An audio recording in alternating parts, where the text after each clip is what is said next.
대장동 개발 특혜 로비 의혹 중심에 서 있는 화천대유 대주주 김만배 전 머니투데이 기자가 오늘 오전 검찰에 출석해 조사를 받고 있습니다.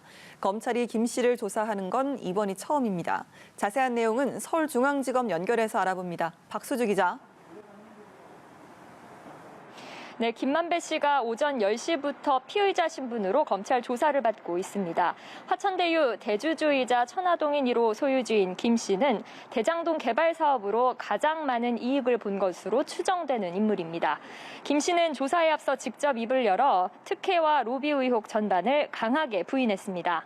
가장 먼저 뇌물을 받고 특혜를 준 혐의로 구속된 유동규 전 성남도시개발공사 본부장이 천화동인 1호의 실소유주라는 의혹에 대해 김 씨는 실소유주는 자신이라고 잘라 말했습니다.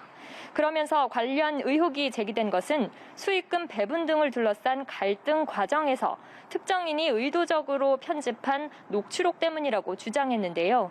앞서 천화동인 5호 소유주 정영학 회계사가 검찰에 제출한 녹취록에 담긴 특혜와 로비 정황이 의도적으로 편집된 것이라고 주장한 겁니다. 김 씨는 또 불법 자금 거래는 없었고 자금을 수사하면 의혹이 해소될 것이라고 말했습니다.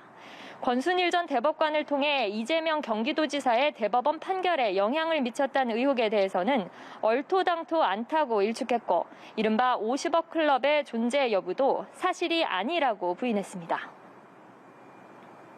네, 김만배 씨를 둘러싼 의혹은 구체적으로 어떤 것들이 있는지 정리를 좀 해주시죠. 네, 김 씨는 대장동 개발 특혜 로비 의혹의 시작점이라고 할 수 있습니다. 전직 기자이던 김 씨는 대장동 사업의 민간 사업자 공모 불과 일주일 전 화천대유를 설립했고 이 신생 회사가 참여한 성남의뜰 컨소시엄은 사업계획서 제출 하루 만에 우선 협상 대상자로 선정됐습니다. 이렇게 대장동 사업에 뛰어든 화천대유와 관계사 천화동인 1호는 각각 투자 원금 대비 1,100가 넘는 배당금을 챙긴 것으로 알려졌습니다. 검찰은 김 씨에게 화천대유 설립 배경과 대장동 사업 참여 경위 등을 우선 확인할 예정입니다.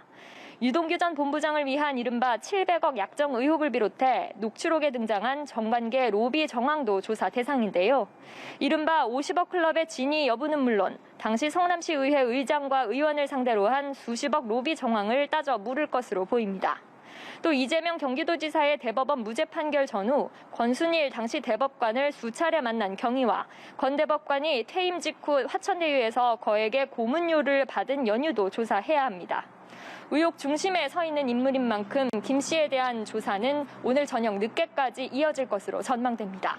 지금까지 서울중앙지검에서 연합뉴스TV 박수주입니다.